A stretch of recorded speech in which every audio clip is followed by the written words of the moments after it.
దాన్ని కూడా టీడీడీ వారికి ఈఓ గారి దృష్టికి, జేఈఓ గారి దృష్టికి, వచ్చే బోర్డు దృష్టికి కూడా తీసుకుని పోయి వాటిని కూడా చూపించి వాటికి సంబంధించిన అభివృద్ధి కార్యక్రమం కూడా పరిష్కరించి ప్రజలకు అందుబాటులో ఉంటారని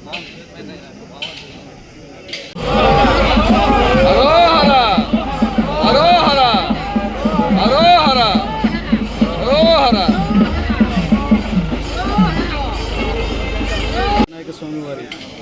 ఆలయం నుంచి గత కొన్ని సంవత్సరాలుగా జరుగుతున్నటువంటి సాంప్రదాయంలో భాగంగా స్థానిక ఎమ్మెల్యేగా ఈరోజు శ్రీవల్లి దేవయాన సమేత శ్రీ సుబ్రహ్మణ్యేశ్వర స్వామి వారికి పట్టు వస్త్రాలు సమర్పించే భాగ్యం కలగడం నా పూర్వజన్మ సుకృతి.